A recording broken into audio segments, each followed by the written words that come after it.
And welcome to another episode of Keeping It Orange and Blue. Ryan Evans with Kevin Ducey, Urbana's finest. What's up? Welcome to another episode.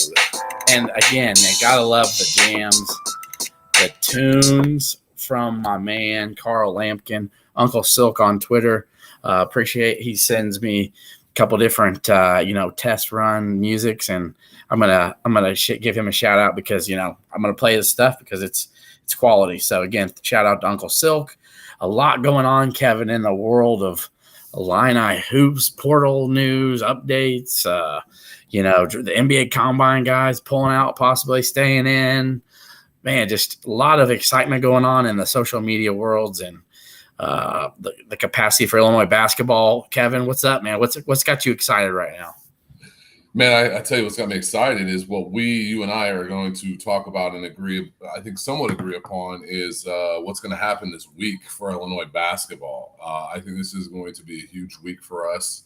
The rumblings, the rumor mills, the things that are circling sound like this could be a really, really good week for us. Could be starting very soon. A lot of the chips falling into place that a lot of us have been talking about that we hoped for a while now. And then you combine that with baseball team's out, softball team's out. So the one team still up, tennis teams are done. The one team still up playing is the golf team. I'll actually be in Scottsdale next week. We'll most likely be out watching the guys play maybe Saturday or Sunday. Maybe Friday. I don't know. My wife and I are going to go check them out, go walk with the team a little bit. We might even have a contributor or two from golf, the Golf Network jump in. A friend of mine, Colby Powell. You can check out some of his stuff. He's going to talk a little college golf with us. We'll either get him on in a preview of what's going to happen at Greyhawk this coming weekend, or a post follow-up, depending on some timing and some things like that. He's a very busy guy, obviously writing a bunch of stuff about the PGA today, which is really cool. See Brooks Koepka win his third championship, PGA championship, 5th overall. But that being said, Ryan, let's get into what the fans are coming here for. They're not here for PGA talk. They're here to talk about orange and blue news. Orange and blue news, the biggest subjects on the table right now are what is going on with Terence Shannon, what is happening with Coleman Hawkins, and are we going to get a point guard? What are you hearing, my friend? Yes. So let's get to it. We'll start out first with Terence Shannon Jr. So I know that, with Terence, Ray J, Coleman Hawkins, those are the three big ones. So the Dominoes, as I have, is the title here. And in a lot of aspects. What'd you say? Avoid the Noid. Yeah. And guys, feel free to jump in on the chats on YouTube and any place else. If you can see anything on Twitter, anything, Kev, whatever you can see on the feed. Yeah, absolutely. I'm checking it in on the chat on YouTube. So anybody has any comments, questions, we'll get to those too. But anyway, with that said, the Dominoes, and a lot of it, I believe, is boiled down to Terence Shannon Jr. I think Ray J. Dennis, while being an Illinois lean for a lot of the time, and I believe that's never really changed. I think Illinois has enough NIL for him that he's satisfied with the situation, with the point guard being all his, being closer to home, having a quality team. But with Terence Shannon coming back, having that's going to be a guy who's to me at least a second team All-American type of guy next year, at least. And could play himself into a first-team All-American. So that's a big piece to have. I know he wants to win in his final year, make himself look even better to get a G League Combine invite at least next year. And I know I think Ray J. Dennis is good enough if he has a really good year to just get an NBA Draft Combine invite. So with that said, I believe Ray J was waiting on some news from Shannon, and it sounds like Terence Shannon has given the coaching staff his decision. And I really don't have to say it without saying what that decision is, because there's a lot of excitement there's not a lot of excitement going on for no reason. How about that? It's going to be good things when Terence Shannon's face and edit pop up on social media next. And while anything's possible, I'm going to say 99.9% Terence Shannon's going to announce to come back. But I've already been telling, Kevin, as you know, I've already been saying that on this show for a month, 5-6 weeks. Yeah. Terence Shannon's mother literally told a very close friend of mine, they know what Illinois had financially for hours. Yeah. Sorry, Kev, I'm not leaving you out. So our good friend that we went and ate chili at his house. Very good. He's a friend of ours. He's a friend of ours. If you know the mafia stuff, he's a friend of ours. Yeah, he's a friend of ours. So we broke bread. We watched an Illinois beat down at Northwestern together. But he literally spoke to Terence Shannon's mom at the Big Ten tournament. It was a matter-of-factly statement, too. It wasn't like an unsure thing. He's like, she literally said, he'll be back. And he goes, well, are you sure? I mean, he's not even just going to try to be approached. He's like, oh, he's going to go to the combine. But, I mean, he'll be back. Here's the thing. Terence Shannon did exactly what all the NBA scouts and NBA officials knew before he went to the combine. He was going to show out athletically. He was going to be one of the fastest guys on the court. He was going to have a good vertical. He was going to show that he's extremely quick. He's going to show that he's strong. He's going to show he's got great size. The question is, how are you as a spot-up shooter? Can you dribble? Can you finish with the right hand? Can you go right? He didn't solve those questions at the combine. Terence Shannon's role in the NBA is a 3-and-D guy with some really good athleticism. I think Terence can be a lockdown defender at the NBA, especially because he's not going to be relied on as much heavily offensively. And he's going to have to be a spot-up guy who can knock down some threes. A Jay Crowder role, but more athletic, maybe a little smaller. But there's something that's what they were looking for, and he didn't provide. He didn't fill the holes in his game that he needed to get drafted at a certain level. And I've talked about this on the show before. Go look at all the prognosticators. Go look at all the mock drafts. They don't put a lot of foreign guys in the second round, yet 9 guys were taken and foreign guys were taken in the second round. So if you're a guy who's getting mocked in the 40s or the 44s, you can drop that down probably 7 to 8 spots. All of a sudden, that's putting you 50. That's getting you out of some two-way guarantees. The money is better for a guy like him to come back to Illinois to a senior season with a point guard. Like Terence is not dumb here. Like, he's talking to people too, because Terence needs somebody who can create and dish and get him open looks so he can shoot from the corner, knock down those threes, show the NBA guys that he can shoot set threes. He can be the 3-and-D guy, come back to school and do that and perform well. You take that to the same level. Coleman Hawkins. What did NBA scouts know about him? Is he a versatile defender? Yes. Does he handle the ball pretty well for a guy almost 6'11"? Yes. Is he erratic shooting? Yes. Is he a superstar athlete? No. Does he have some nice length? Yes. Is he a plus passer for his size? Yes. What did he do at the combine? He answered all those questions the same way they expected going in, and he's sitting with the same prognostication in the late second round. Once again, you couple in with the foreign nationals, I think he's coming back. You put those two chips together, Sean, and I'm going to answer your question here right now. Illinois becomes a very enticing team for a guy like Ray J. Davis who can score and is a pass-first guy. And you put Coleman Hawkins, Terence Shannon, Damask, Goody, Harmon, those guys around him on the perimeter to knock down shots. He's going to have driving lanes, going to kick. I think Illinois can be a really good team.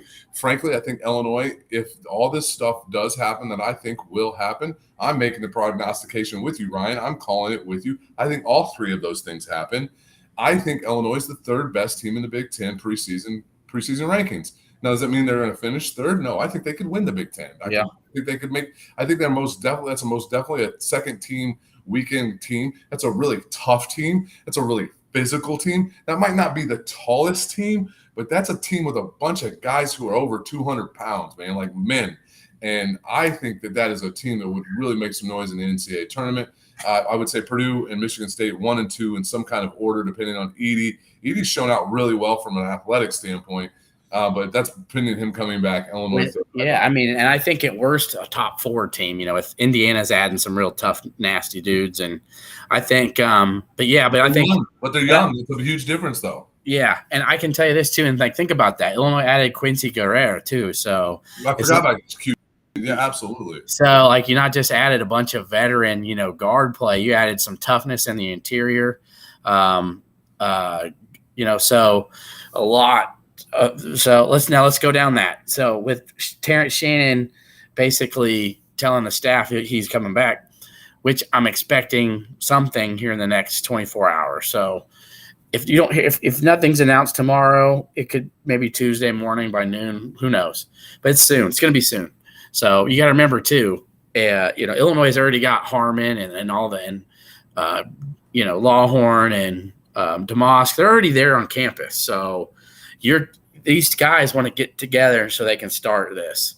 I think there's just been a little maybe irritation and impatience from fans, and I think the staff's ready for Ray J just to come on and announce it. But I really think once Shannon's public with it, that Ray J's process is ending here this week. I think even some of the national guys who kind of have had a vibe and feel that Illinois led knew that from talking to his camp to a degree that he'd be making a decision by the middle of this week.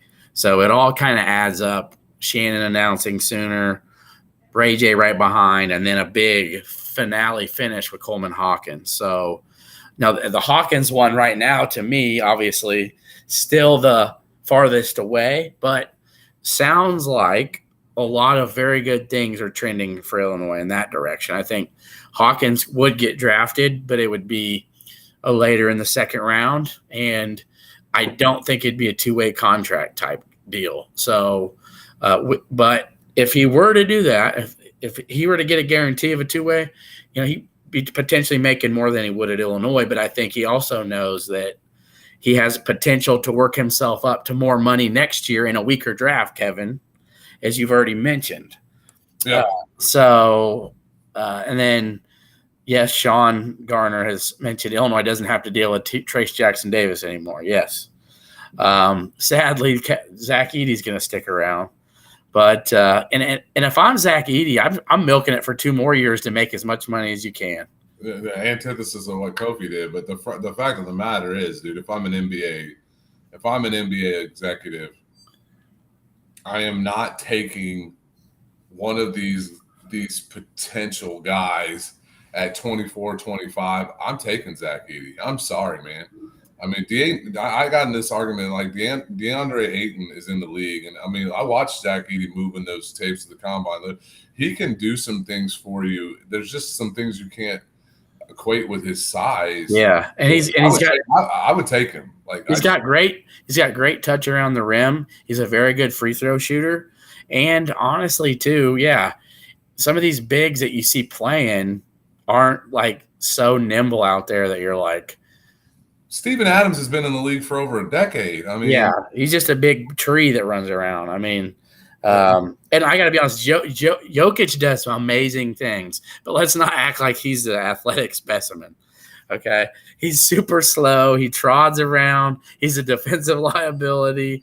Okay, so I don't want to hear your big man better be able to move. He's the best player in basketball, dude. Watch your mouth.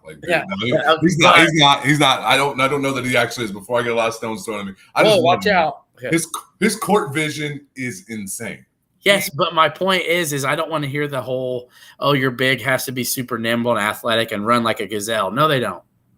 Well, they don't, because there's several of them in the league that aren't Jokic that don't move like a gazelle, and some of them just sit on the bench, but they've been in the league for a long, long, long time. So yeah, I agree with you about Edey to an extent for sure, but he'll be back. Most likely. Yep. It's a lot of money for him to be making. He should be making over $1 million for sure. So, but yeah, with Hawkins, I think it's trending way more in the positive direction for Illinois. And if you listen to Andy Katz's interviews with Hawkins and Shannon, it was like they were being pros. They were mindset of a pro because they know they're going to be back there next year doing the same thing. So, and then they say, how good could you guys be? Oh yeah, we could be real good, because we're going to have those guys off the team. Hawkins literally said, we'll have the guys off the team that were selfish and that weren't about themselves. And we'll have guys that are worrying about playing the right way, win a lot more games in the Big Ten. And they know, as everybody all knows, it's not about even winning Big Ten games anymore. It's that March finale. So, I think the challenge with next year, if this comes to fruition, you would have, if it comes to fruition the way that we think it will, you'd have Ray J, Terence Shannon, Coleman Hawkins, Justin Harmon, DeMoss, Quincy Guerriere. That's 6 seniors that will go. But it's also 6 guys who are going to dominate playing time, along with guys like Dane Danger. And then what? Terrence, Luke Goody, Ty Rogers, Luke Goody. Yeah. And so where do the 2 freshmen fit in? DGL and Hansberry and Moretti. Then 3 of them. It'll be interesting to see what happens because you have 6 guys who are most likely going to leave the program. I mean, Coleman could come back for a 5th year if he wanted to, which is mind-boggling to me why they would do that. Hey, you know what? With NIL, dude, you never know. Well, the fact is that Coleman Hawkins was not impacted by COVID. No. He's a college basketball player, but he gets a 5th year in COVID, which doesn't make any freaking sense. But anyway, you would most likely have 6 guys leaving. So the challenge will be next year is like, do Hansberry and DGL get to play much with all these guys coming? And then if they don't get to play as much as they want to in today's ever-changing world, and you have 6 guys leaving, do they transfer? And then we're in a world of hurt with the transfer portal again. But you know what? I frankly don't care. And I don't think Brad Underwood cares. I think Brad Underwood's pushing all his chips in on the table to make a second weekend run to get some of these fans off his butt. And that's what I think this team could be prepared to do. I think this team would be like a better version of what you saw from Penn State last year. Just such a very old, it'd be the most experienced team in college basketball. And I don't think it'd be very close. No, and you know what? I'm perfectly fine with it. It's okay. Mm-hmm. I think Draven Gibbs Lawhorn will get some tick. He'll get some experience. And Hansberry's not a dude that you need to worry about like, oh, I'm going to leave because I didn't get to play a lot. I think he's a quality player who's going to get his moments to, get some tick.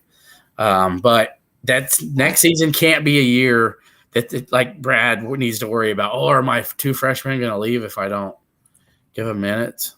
Well, I think, and the other thing is I think that these freshmen that are coming in to play college basketball today are going to have to reassess the way they view themselves and the way they view playing time in this ever-changing market.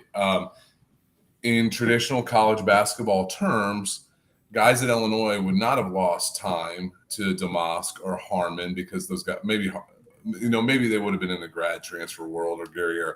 But typically those guys the transfer portal was just not what it is, right? And that has changed high school recruiting, but it's also changed the way that high school recruits are going to have to come in and say, hey, yeah, listen, I understand I'm going to have to sit a year. I mean, there's going to be guys who started at Utah Valley or Utah State or Southern Illinois or wherever else that want to come and play at a Big Ten school, and I might just have to sit my time because if I decide to waste my transfer now and go somewhere else, I'm probably going to end up sitting or I'm going to have to move down a level.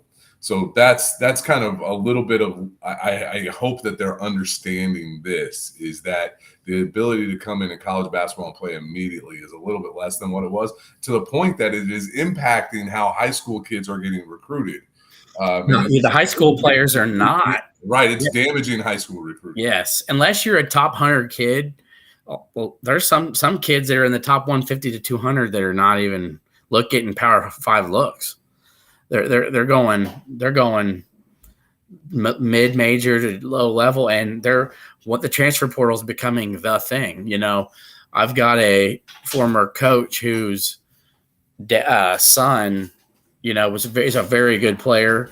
He played at MacArthur and was a Big 12, all state 3A selection kid. He had to go to JUCO because even teams like SIUE and Eastern Illinois were like, hey man, we'd rather take a transfer portal guard, over a quality, high school player that may not be good right away, but we're going to have to develop him over a couple of years. They don't want to take that time to develop because you got to win now with the transfer portal. So, but by the way, since we have 103 people on here live right now, Kev, awesome. Retweet this if you haven't retweeted it. And if you can't retweet it, we appreciate the follows, the subscribe on YouTube. Keep it in orange and blue. Those are continuing to go up. Subscribe on Spotify and Apple Podcasts for all you guys that do that. So, and give a shout out to my boy here to my right. Follow him on Twitter at Illini Deuce. And I'm sure most of you have followed me already. We appreciate you guys because without you guys, it's actually 110 now. But without you guys, I mean, I might have still do these, but who knows what kind of enthusiasm are into them if nobody's watching. So, Well, and the other thing that we're constantly trying to do is trying to, like, for instance, we don't have media credentials with the school at the moment, so there's a little bit of limitations of what we are allowed to be at. However, we're allowed to say what the heck we want to say.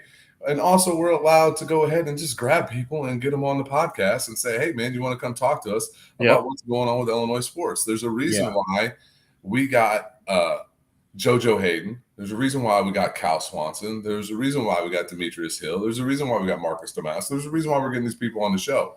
And there's also a reason why, like, I'm gonna give you guys some additional content by getting a golf writer on the show, because I do know there's some Illinois golf fans out there, and I know that won't be for everybody, but this is what we're going to try and do for you guys to increase the level of content and information that's out there for you.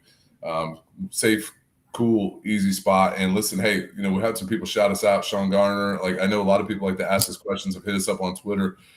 Give us any suggestions you want, man. We'd love to hear about it. We'd love to, hey, listen, if you want to be on the show, you want to come and jump on for 5 minutes? Yeah. I'd love to have you. Yeah, sure. You know what? I think we might do that. Pick somebody for the week. And I'll be honest, the first time it's a troll that, wants to screw with me, it might be the last time. But I'm cool with that. Even when I had – you got the controls, brother. You just boot them off. We'll move on, man.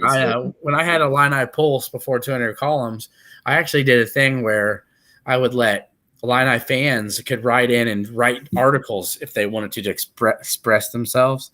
It's something I've thought about for 200 columns. Since we had a lot more, we had articles and stuff on the site when Luke Lowry was around. My buddy's doing his own thing now, and he's talking about maybe coming back. But so I'm thinking about doing that again. But I love the interaction with the people. That's why I always did the Swami Scopes, and that's why I do this. And I think that's why this is a popular show, because, I got like a top 100 football podcast from Apple Podcasts they sent me. Yep. Which is pretty sweet, though. I mean, that's a big deal.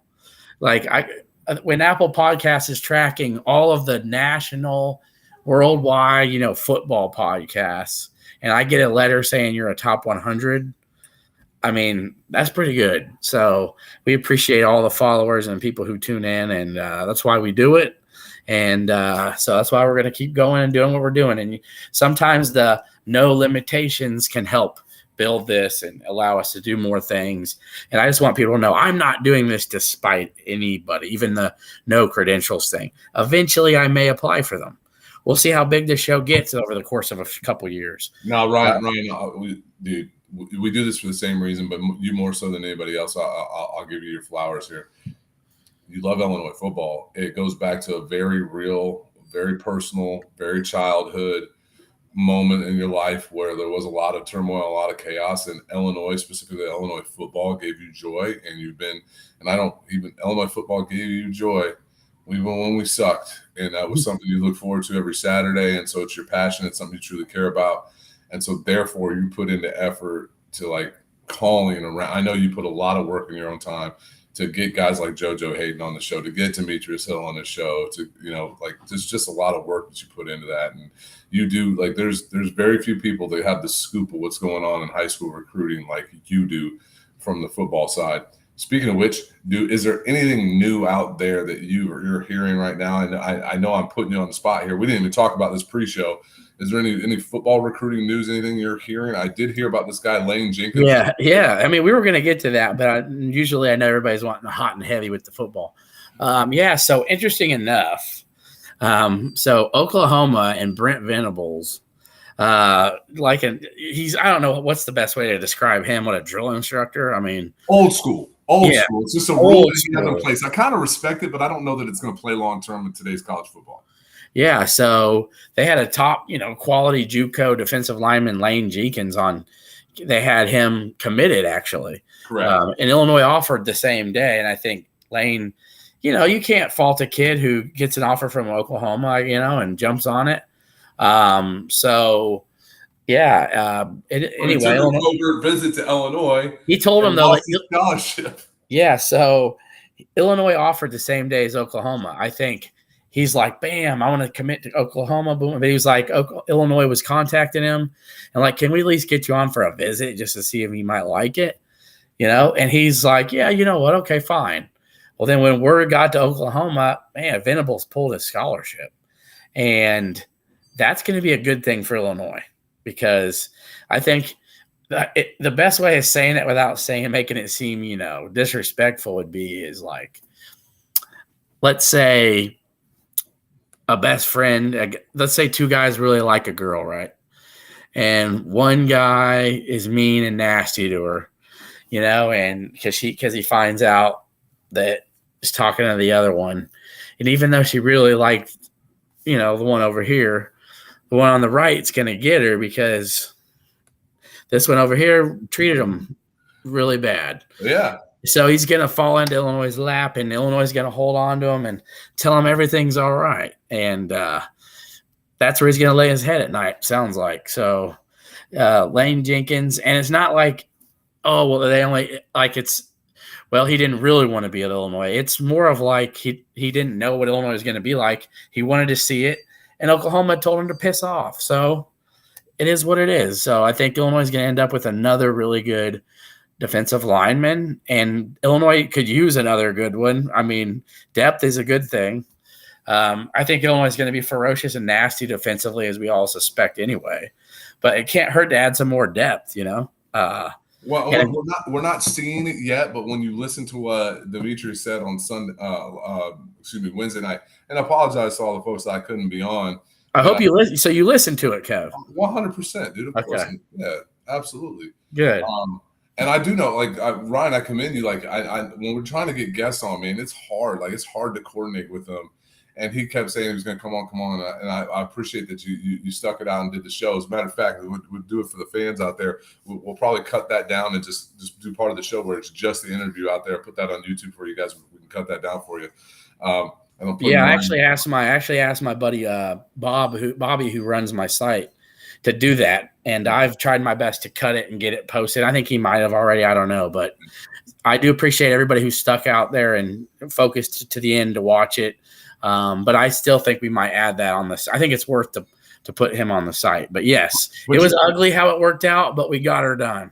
But you heard what he said, though. Like he said, man, like who Illinois is putting in the league mattered to him. Like he said nice things about Champaign. I think he was just being nice. No, yeah. Playing. But he said like what Illinois has done and what Illinois has put in the NFL has made a difference to him. And while we haven't seen that yet from the defensive side of the defensive line side of the ball, we will. I do think Johnny Newton is going to go and show out. And furthermore, when Johnny Newton gets a combine or a pro day, like he's already looking like they say he's a first-round pick already. I know, and there were some projections out there that he's going to run a 5.40 40, and I think that is just ridiculous. You watch him track down guys. And I think that you're going to look at some smaller defensive linemen that have wreaked havoc in the NFL, and there might be ability where they cut him some slack and give him a go very early. If he doesn't go really, really high in the first round, it'll be because of his size. I think Randolph is going to show out this year. I think he'll get drafted pretty high. I think Seth Coleman could go this year, and I think he would get drafted. So you do that, you add these guys like Lane Jenkins, and you start to do that. If you start to like accumulate these guys on the front and the draft picks along with the back end, you'll continue to boost up some recruiting numbers, and it's just really exciting for what's happening for Illinois football. Yeah. So there, you've heard it from my mouth to your ears. Lane Jenkins, JUCO is going to be heading to Illinois most likely. I don't know if he's going to take any more visits, but it sounds like Illinois is going to wrap it up. Just a lot of being scorned like that from OU, and perfect place to Illinois to say, this is what we do with our defensive linemen here. He's from Illinois. I mean, he's from Willowbrook. I mean, yeah. So that's what makes it a lot easier, people. I'm just wanting you to understand too. So, and Amari Wiggins, who I think Illinois was in his top 5. He chose to go to Arkansas. So that was another recruiting piece. Illinois was. He'd visited with Demetrius Hill. He was going to go, I think Penn State offered him a couple days after the visit. And then Arkansas got the commitment. So, you win some, you lose some. But things are on an amazing track for Illinois football, and we'll be talking so much more about them as the summer approaches. Man, here in a few weeks, Kev, it'll be 6-7 weeks before August camp. It's crazy. It's coming. Yeah, 100%. I'm really excited. I'm really excited to see what this team's going to do. Yeah, and the new unis will be unveiled here. I'm here in the next couple of weeks. It sounds like we'll have a special show. We'll talk about that. I know a lot of people put a lot of thought into that. I don't think it's going to be anything extravagant, but I am excited to see what's out there. Yeah, so a lot going on in that aspect. We didn't really get many questions, but we did answer those again. So we want to tell everybody we appreciate you. So we're going to head to our final thought segment, because I think we nailed everything. Sometimes we don't need to go 50 minutes. It's okay. We can get it all in 45, 40 minutes. We're good. So, Kevin, do you have anything in particular you want to talk about? Maybe yeah. Go ahead. Yeah, and it's going to be off the spectrum of Illinois sports. It's outside of that, and it's Jim Brown died this past weekend. 87 years old, NFL Hall of Famer, veteran in the movie business. And I know there's been some things that have popped up or said recently about what his personal life was like. And all I want to comment is I had the pleasure of meeting him. I actually happened to meet him on my bachelor party with a couple buddies of mine. He was highly noticeable. He wore that hat, like that no brim hat. It was just like a circle. And he shook my hand, and man, he had a heck of a grip on him. And I tell you, Jim Brown was probably the greatest lacrosse player that the University of Syracuse has ever seen. And that's a heck of a lacrosse team. And he was a phenomenal football player. My dad still says to this day he was the best runner of the football he'd ever seen. He could run over guys. He could run past guys. He was the biggest running back they'd ever seen at that time, and he was the fastest. It was incredible. Well ahead of his time. And I'm just happy and thankful. I had the pleasure of meeting an all-time great. You can't talk about the greatest NFL running backs without mentioning Jim Brown. So, Jim Brown, rest in peace. Thank you for the joy you brought to folks on the football field. It's a lovely tribute, no doubt. I'm trying to think. Who have I? Michael Block. Yeah, I'm not going to make him my final thought, but man, what Michael Block did today and this whole weekend and week, really qualifying for the PGA Championship. It's crazy to think about. I didn't even realize if you're a PGA, golf pro, club pro, or whatever, you could try out or try to make to qualifying for that. But Mike Small did it several times. Did he? Mike Small's played in several PGA championships. Yep.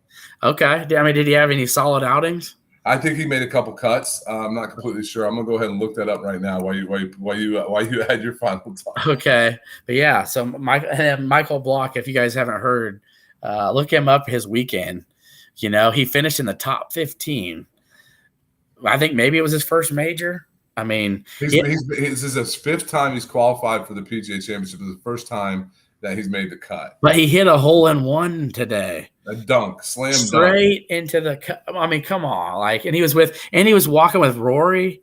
I mean, how dope is that? You just go from 0 to 100 real quick. He was in shock and awe of just listen to him talk about I've never even hit balls in front of so many people before, and not just being and having 10 rows deep on the fairways and you're walking with Rory McIlroy, but you're on national TV and finishing up your round with the leaders and on all that other stuff. So it was pretty awesome to see him basically qualifying for next year's PGA. So that was really cool. I had a close friend of mine named Dan Dexter, whose dad is a PGA golf pro.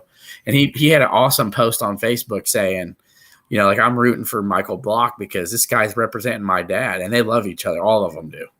So, that was really cool. But my final thought for Illini relation, and I like to stick Illini relation. There's nothing wrong with you jumping outside that box because, heck, what if it's something to do with the sports world? We definitely like to talk about it. But is this week, I think the end of the nerves everybody on social media and on these boards and wherever. I think, instead of going out and doing things with family, they're worrying about who's committing. They're biting off fingernails. They're, waiting to refresh their computers or their phones. I think that's all coming to an end here very soon, Illini fans. So I've tried my best to keep it real with you as we do on this show for the last 6 weeks about Ray J, Terence Shannon, Coleman Hawkins. It comes to that conclusion. And remember, as this week has gone, I didn't lead you astray with Damask. And Kev didn't lead you astray with Justin Harmon. We mentioned him. I told you Ray J'd be the guy. I told you 1 or 2 of Coleman Hawkins would be back. I will put my name on it. So let's see how this week plays out. We do our best to keep it real, keep it orange and blue. What's up, Kev? So what's your answer with Mr. Small? So crazy enough, Mike Small made 3 cuts in the PGA Championship. He played in 10 PGA Championships, 3 U.S. Opens, made 3 PGA cuts. That's pretty impressive. Yeah, I mean, you would think a guy who could coach him up like that knows the game. So, well, everybody said that Mike could have been, if Mike dedicated himself to playing professional golf, that he would have been on the PGA Tour. However, it just wasn't his thing. I mean, he won 2 Nike Tour events. He won multiple Illinois PGA Championships, Senior PGA Championships. His last PGA Championship was 2017, but he did make the cut in 2011, 2007, and 2005 with a tie for 69th being his best. So he finished at the bottom of the folks who got paid, but he got paid out. It's pretty cool. So. All right, well, that's going to be doing it for tonight's episode. It will be live in the morning on Spotify and Apple Podcasts. So that's going to do it again. Should be a fun next few days. Put your seatbelts on. I don't think you're going to need a cup. So with that said, I'm Ryan Evan. That's Kevin Ducey. Swami out.